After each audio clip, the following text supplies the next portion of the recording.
Hello student, good morning to all of you. So today we are going to start with operation on sets. So we are going to learn in this chapter union of sets, intersection of sets, disjoint sets, intersecting sets, difference of sets, as well as complement of set, right? So all these topics we are going to cover today. Okay, so we know that sets we have divided into four concept. So first concept we have covered, knowing about sets. Second, also we have covered understanding subsets. So we are going to learn about operation on sets, and the first part will be the basic of operation on sets. We will come with the second part also. Okay, so let's begin the session without wasting of time. So now we need to understand union of sets. तो union of set क्या होता है? सबसे पहले हम इसके definition को समझते हैं कि इसका डिफिनीशन क्या कह रहा है. According to definition, the union of two sets A and B written as A union B is the set consisting of all the element which are either in A या इन बी या in both A and B. Okay, तो इसको समझने के लिए सबसे पहले हम एक एग्जांपल लेते हैं और फिर उसके हेल्प से हम इसको समझते हैं. ओके, तो मान लीजिए कि हमारे पास एक सेट ए है. ओके, और इसके एलिमेंट्स क्या क्या है? जैसे इसके एलिमेंट हो गए 1, ओके, 2, 3, 4, 5 एंड 6. ओके, उसी तरह से एक सेट हमारे पास बी है जिसका एलिमेंट क्या क्या हो गया हमारे पास.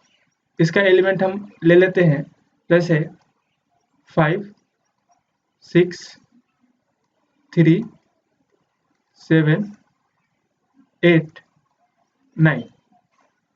ओके, तो अब ये हमारे पास दो सेट हो गए और इसके एलिमेंट जो है वो हमने लिख दिया. जैसे ए का एलिमेंट हो गया 1 to 6 as well as B का एलिमेंट हो गया 5, 6, 3, 7, 8, 9. ओके, अब हम इसको समझते हैं. यहाँ पे अकॉर्डिंग टू डिफिनीशन ये कह रहा है कि ए यूनियन बी जो सेट है, ये ए यूनियन बी ये जो सेट है वो क्या है, इसके जो भी एलिमेंट्स है या तो वो ए में एग्जिस्ट करेंगे या वो बी में एग्जिस्ट करेंगे या हो सकता है वो ए और बी बोथ में एग्जिस्ट करे, राइट. तो सबसे पहले हम इसको लिखते हैं कि ए यूनियन बी का जो सेट होगा वो कैसा होगा. ओके, तो ए यूनियन बी का मतलब हो गया कि वैसे एलिमेंट जो या तो ए में है या बी में है या फिर ए और बी बोथ दोनों में होने चाहिए. तो अभी देखिए ए जो है 1 जो एलिमेंट है वो सेट ए में एग्जिस्ट कर रहा है, तो हम इसको कैसे लिखेंगे 1. फिर उसके बाद 2 जो है वो ओनली ए में एग्जिस्ट कर रहा है 2, राइट. 3 जो है वो दोनों में एग्जिस्ट करता है 3 लिखेंगे. 4 जो है वो ए में एग्जिस्ट कर रहा है वो हम 4 लिखेंगे. एज वेल एज 5 बोथ में एग्जिस्ट करता है. 6, 7 ओके जो हमारा बी में एग्जिस्ट करता है. उसके बाद हो गया 8, 9, राइट. तो हमारे पास ए और ए यूनियन बी का जो सेट हो गया वो ये हो गया कि ऑल इसके जो एलिमेंट हो गए वो 1 to 9 हो गया, करेक्ट. सो फ्रॉम 1 to 9 इसके सारे एलिमेंट हो गए.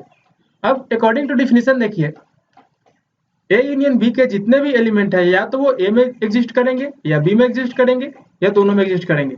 तो हमारा ये ट्रू हो गया. तो ए यूनियन बी हम ऐसे निकाल सकते हैं किसी भी अगर दो सेट दिया हुआ हो तो. ओके, अब देखिए यहाँ पे कह रहा है सो ए यूनियन बी मतलब उसके जो भी एलिमेंट है ए यूनियन बी के उस सेट के या तो वो ए से एग्जिस्ट में बिलोंग करेंगे या वो बी से बिलोंग करेंगे या हो सकता है दोनों में बिलोंग करे वो, राइट. वी कैन राइट इसको हम सिंपली ऐसे भी लिख सकते हैं दूसरे तरीके से, x belong to A union B means x belongs to A या x belongs to B. Okay, कम से कम इतना तो बिलोंग करेगा ही, वो बोथ से बिलोंग करेगा. It belong to A as well as B but it may be not belong to A but it belong to B. वैसे एलिमेंट भी हो सकते हैं जो A में नहीं हो बट B में हो, वो भी हम A यूनियन B के सेट में एग्जिस्ट करेगा. वैसे भी एलिमेंट हो सकते हैं जो ए में हो और बी में नहीं हो, वो भी इसमें एग्जिस्ट करेगा, और जो दोनों में हो वो भी एग्जिस्ट करेगा. I hope clear. सो यहाँ पे कह रहा है इफ कोई भी एलिमेंट, ओके, यहाँ पे जैसे यहाँ पे एक छूट गया मिस्टेक, यहाँ पे x, ओके, सो अगर x A यूनियन B से बिलोंग नहीं करता है, then x does not belong to A as well as B।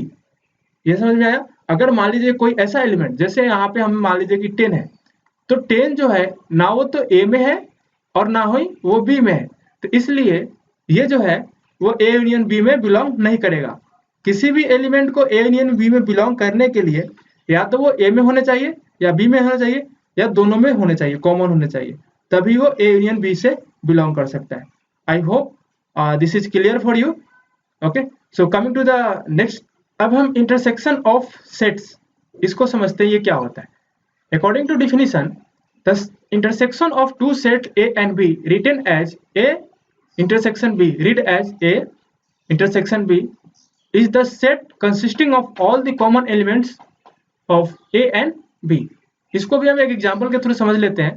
जैसे देखिए, हमने अभी एक एग्जांपल लिया था, तो उसमें क्या था, हमारे पास एलिमेंट 1 2 3 एंड 4, इसमें हम 1 to 4 एलिमेंट ले लेते हैं।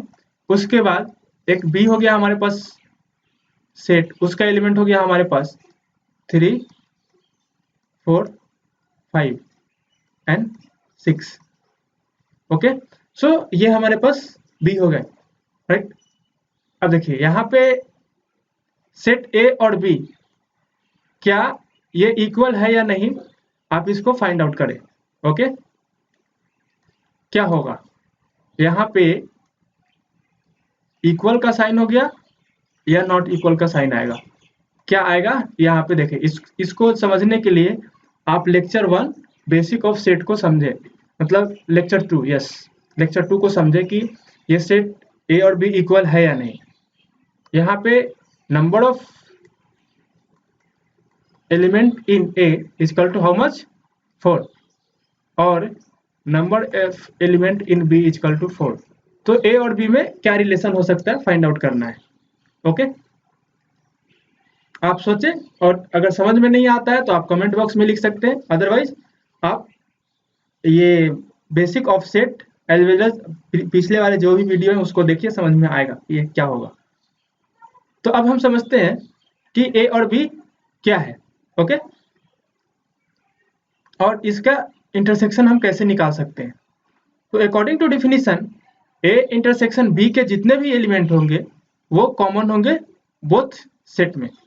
ओके, तो हम यहाँ पे A इंटरसेक्शन B लिख सकते हैं, और इसको कैसे लिखेंगे अभी हम देखते हैं। जो एलिमेंट कॉमन होगा A और B में, वही इसका क्या होगा, A इंटरसेक्शन B का एलिमेंट होगा।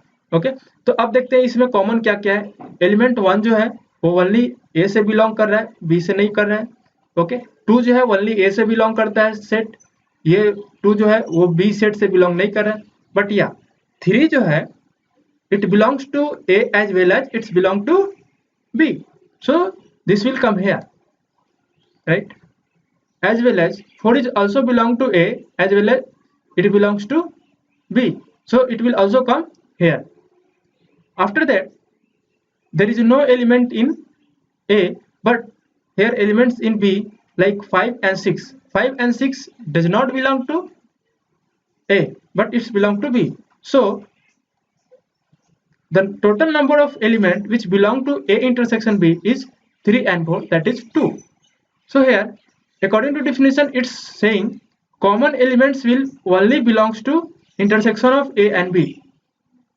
Okay, here it's also mistake, sorry, this will come intersection, this will come intersection, this will come intersection. Okay, so here this will intersection, this will intersection, it's by mistake written, so we can say it's typo error. So X belongs to A and X belongs to B, this is correct, as well as X belongs to A and X belongs to B, this is also correct. Okay, हम यहाँ पे या नहीं लिख सकते, yes, we cannot write or here. Why? Because we know that element should be common for both. Okay, so A intersection B का जो element होगा वो कॉमन होना चाहिए A और B में। okay, अगर सिर्फ ए से बिलोंग करता है तो वो एग्जिस्ट नहीं करेगा किस में, ए इंटरसेक्शन बी में। अगर वो सिर्फ बी से बिलोंग करता है तब भी वो एग्जिस्ट नहीं करेगा, वो दोनों में बिलोंग करना चाहिए। ओके, सो उसी तरह से इसको हम समझ लेते हैं, x belongs to A intersection B means x belongs to A as well as x belongs to B. मतलब जो ए इंटरसेक्शन बी से एलिमेंट बिलोंग करेगा वो दोनों में एग्जिस्ट करेगा। ओके, अगर कोई एलिमेंट ए इंटरसेक्शन बी से बिलोंग नहीं करता है, मतलब या तो वो ए से भी बिलोंग नहीं करता होगा या बी से बिलोंग नहीं करता होगा। Okay, I hope you got it. Okay, so coming to the next, so now we are going to discuss disjoint sets as well as intersecting set. So two sets A and B are said to be disjoint set if A intersection B is equal to phi. Phi क्या है यहाँ पे, phi जो है वो एक empty set है। Okay, सो अब इसको हम समझते हैं। अभी अभी हमने एक एग्जांपल लिया था, A is equal to 1 2 3 and 4। Okay, उसी तरह से हम एक दूसरा सेट ले लेते हैं B, जिसके एलिमेंट हो जाएंगे आपको 5 6 and 7। ओके, अब देखिए यहाँ पे कह रहा है कि डिसजॉइंट सेट का मतलब होता है जिस दो सेट का इंटरसेक्शन जो होता है वो 5 होता है। 5 का मतलब एम्प्टी सेट होता है, तो हम उसे डिसजॉइंट सेट बोलते हैं। ओके, तो यहाँ पे देखते हैं क्या A और B डिसजॉइंट सेट है, तो A इंटरसेक्शन B, अभी अभी हमने पढ़ा कि A इंटरसेक्शन B का मतलब क्या होता है कि A इंटरसेक्शन B में वैसे एलिमेंट बिलोंग करेंगे जो कॉमन हो A और B में। ओके, तो यहाँ पे 1 2 3 4 A से बिलोंग करता है, 5 6 7 जो है वो B से बिलोंग करता है। तो यहाँ पे कोई वैसा एलिमेंट नहीं है जो दोनों में कॉमन है। ओके, 5 6 7 जो है ओनली वो B से बिलोंग कर रहा है, and 1 2 3 4 only A से belong करे। So there is no common element in A and B. So the A intersection B here is a empty set which can be denoted as curly bracket with no element, या we can also denote it as phi। Okay, so here A and B is a which one, disjoint set। Okay, so we can say A and B is disjoint set। okay, अब coming to the next, intersecting set क्या होता है। Two sets A and B are said to be intersecting if A intersection B not equal to phi। okay, अब हम इसके लिए एक example ले लेते हैं। जैसे मान लीजिए इसी को हम समझ लेते हैं, ठीक है, कि ये इंटरसेक्टिंग सेट है कि नहीं। तो देखिए यहाँ पे कह रहा है कि A इंटरसेक्शन B जो है उसका जो मतलब सेट होगा A इंटरसेक्शन B वो फाई के बराबर नहीं होना चाहिए, मतलब एम्प्टी सेट नहीं होना चाहिए। अगर एम्प्टी सेट नहीं है तो क्या होता है, इंटरसेक्टिंग सेट होता है। ओके, तो अब देखिए क्या यहाँ पे A और B जो है वो इंटरसेक्टिंग सेट है, नो। क्यों, क्योंकि इसके जो एलिमेंट है, सॉरी A इंटरसेक्शन B जो है वो क्या हो गया, फाई हो गया। तो जब ये फाई है तो ये फाई के बराबर होगा, और यहाँ पे कंडीशन क्या दिया हुआ है, नॉट इक्वल टू फाई। सो हम कह सकते हैं कि यहाँ पे A और B सेट जो है वो क्या है, इंटरसेक्टिंग सेट नहीं है।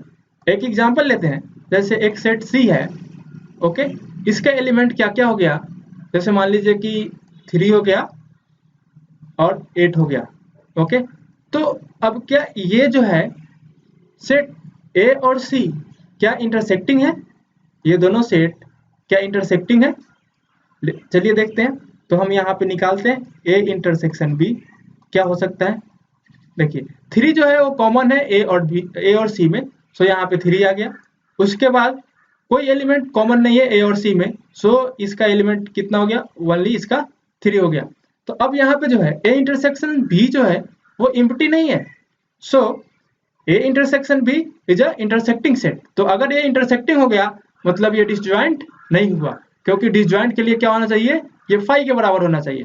तो यहाँ पे ये फाई के बराबर नहीं है। तो इससे ये निष्कर्ष निकलता है कि कोई भी दो सेट या तो वो डिसजॉइंट सेट हो सकता है या इंटरसेक्टिंग सेट हो सकता है, दोनों एक साथ नहीं हो सकता। कोई भी सेट, दो सेट ऐसा नहीं है कि वो डिसजॉइंट भी होगा इंटरसेक्टिंग भी होगा, नो, इट्स नॉट पॉसिबल। या तो वो डिसजॉइंट होगा और नहीं तो इंटरसेक्टिंग होगा, कोई एक ही पॉसिबल है। I hope you clear with this concept.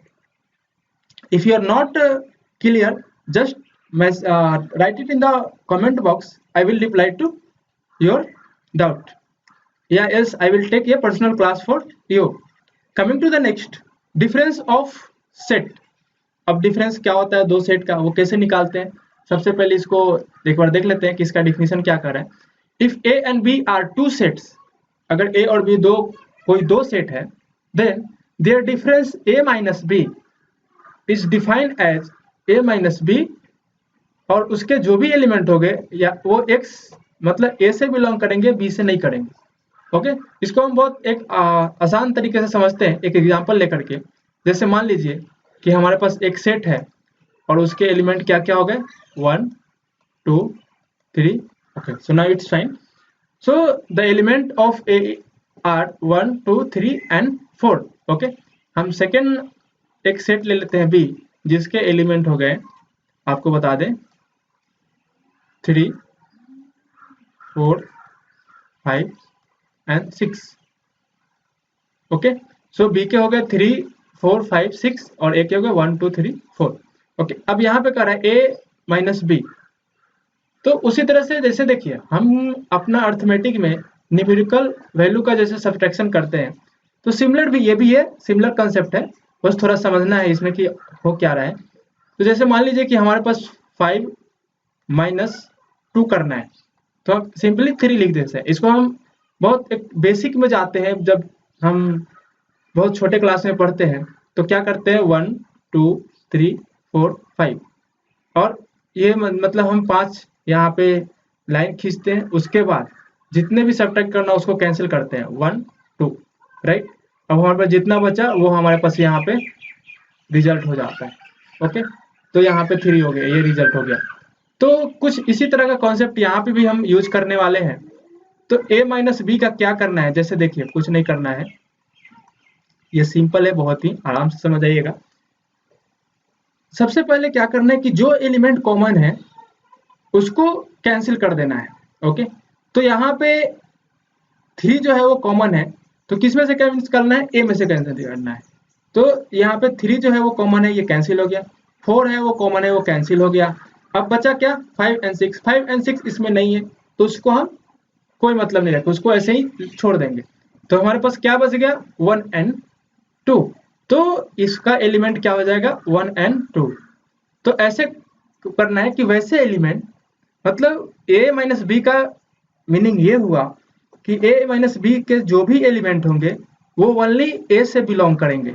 हमेशा याद रखना है, जिस सेट में से हम किसी भी दूसरे सेट को सबट्रैक्ट करते हैं तो उस डिफरेंस का जो भी एलिमेंट है उस सेट का, वो उस पार्टिकुलर a सेट से बिलोंग करेगा। ओके, तो यहाँ पे इसके एलिमेंट क्या क्या हो गए, 1 and 2।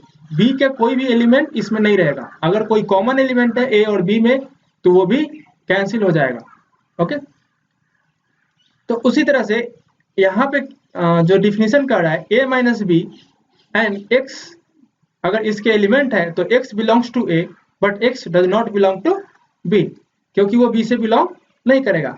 Similarly B minus A, then x belongs to B and x does not belongs to A, right. अब इसको भी हम देख लेते हैं, ये कैसे आएगा, b माइनस ए, इसको हम कैसे लिख सकते हैं, जैसे देखिए अब क्या करेंगे, b माइनस ए है तो हम b को प्रायोरिटी देंगे और उसमें से कैंसिल करेंगे जो दोनों में कॉमन है। तो यहाँ पे कॉमन क्या है, 3 एंड 4, बट 5 एंड 6 कॉमन नहीं है और 1 2 इसमें है ही नहीं, तो 1 2 को हम ऐसे ही छोड़ देंगे। तो हमारा मतलब किससे रह गया, 5 एंड 6 से। तो इसके क्या क्या एलिमेंट हो गए, 5 एंड 6। ओके, तो अब जो है b माइनस ए, मतलब इसके जो भी एलिमेंट है वो ओनली b से बिलोंग करेंगे। ओके, तो अब आते हैं, कुछ ये नोट्स दिया हुआ है, इसमें क्या क्या कर रहा है ये हम देख लेते हैं। तो अब देखिए a minus B not equal to b minus A, क्या ये सही है? तो हमने पहले ही डिस्कस कर रखा है कि कोई भी सेट इक्वल कब होता है। ओके, तो यहाँ पे a माइनस बी हमारे सामने है, जिसके एलिमेंट क्या है, 1 एंड 2। b माइनस ए जो है उसके एलिमेंट है 5 माइनस 6। तो यहाँ पे number of a minus B जो है वो भी 2 है और number of b minus A है वो भी 2 है। तो यहाँ पे नंबर ऑफ एलिमेंट जो है वो a minus B as well as b minus A में इक्वल है। तो ये क्या हो गया, इसके बीच का रिलेशन क्या हो गया, ये दोनों सेट जो है वो इक्विवेलेंट है। बट इक्वल होने के लिए उसके जितने भी एलिमेंट हैं वो इक्वल होने चाहिए, मतलब सेम होने चाहिए। अगर सेम है तो वो दो सेट इक्वल हो सकता है। तो यहाँ पे नंबर ऑफ एलिमेंट जो तो सेम है but the elements of sets are not same, so they are different. So हमको समझ में आ गया कि ये इक्वल क्यों नहीं है। ओके, उसी तरह से a minus B is the subset of a। अब देखिए यहाँ पे जो है a माइनस बी में जो भी एलिमेंट बिलोंग कर रहा है वो किसका बिलोंग कर रहा है, a का। जो ओनली a से बिलोंग करता है अगर कॉमन है तो वो भी नहीं आ रहा है। ओके, तो 1 एंड 2 जो है set with element 1 and 2 is the subset of a। Subset हमने पढ़ लिया है कि सबसेट क्या होता है। अगर आपको समझ में नहीं आ रहा हो तो हमारा पिछला वीडियो देखिए, आपको समझ में आ जाएगा। ओके, उसी तरह से b माइनस ए जो है वो सबसेट है b का। अब इसलिए ये ओनली a का सबसेट है और ये b का सबसेट है क्योंकि जितने भी एलिमेंट जो हैं वो b से बिलोंग करते हैं वो a माइनस बी में आएंगे ही नहीं। ओके, और उसी तरह से b माइनस ए से जितने भी एलिमेंट बिलोंग करेंगे वो वो a के एलिमेंट आएंगे ही नहीं। सारे a के एलिमेंट सब्ट्रैक्ट कर दिए जाएंगे, मतलब कैंसिल कर दिए जाएंगे। तो इस तरह से ये जो है वो किसका सबसेट हो गया, ये b का सबसेट हो गया और a माइनस बी जो है वो a का सबसेट हो गया, right. a minus 5 is equal to a and a minus A is equal to 5। अब ये एक देखने वाली बात है। सबसे पहले 5 का मतलब क्या होता है, 5 का मतलब होता है एम्प्टी सेट। ओके, जिसको हम ऐसे भी डिनोट कर सकते हैं।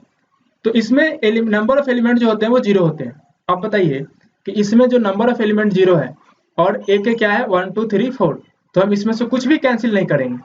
कैंसिल करने के लिए कुछ भी नहीं है तो हम क्या लिख सकते हैं इसको, a minus 5 is equal to how much, a, simply. Okay, क्योंकि इसको हम थोड़ा सा ऐसे समझ लेते हैं, एक सेकेंड।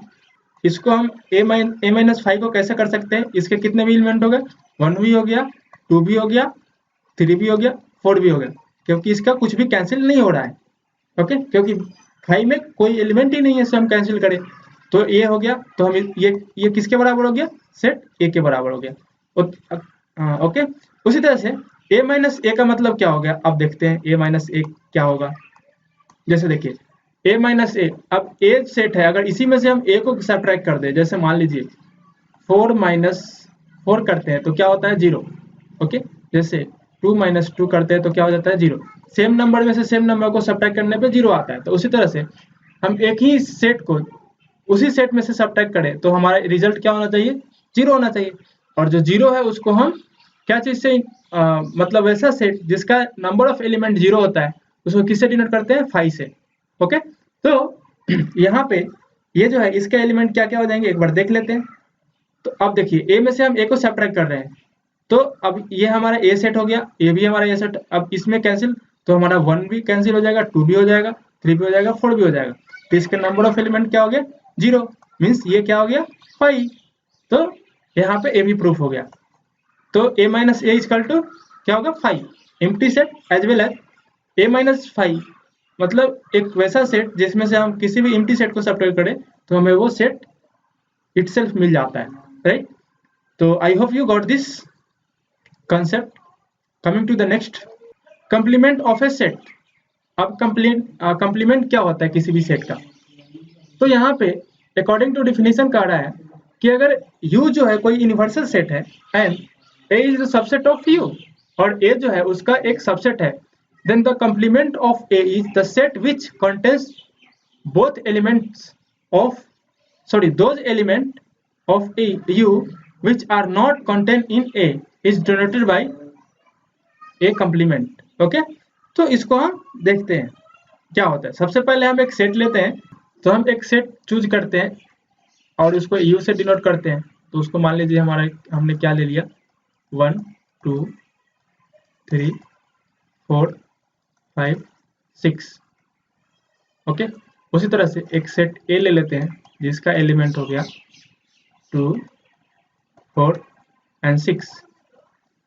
ओके, अब देखिए ये अकॉर्डिंग टू डिफिनीशन ये कह रहा है कि कंप्लीमेंट का मतलब ये होता है कि जो एलिमेंट मतलब ए से बिलोंग करेगा वो ए कंप्लीमेंट से बिलोंग नहीं करेगा। ओके, तो अब यू यूनिवर्सल सेट है और A is a subset, then the complement of A is the set which contain those element of U which are not there in. तो अब देखिए यहाँ पे जो है 2 4 and 6 also there in set u 2 4 and 6। तो यहाँ पे हम क्या लिख सकते हैं, a is subset of u। Okay, तो ये हमारा फर्स्ट कंडीशन सेटिस्फाई कर गया कि ये सबसेट है।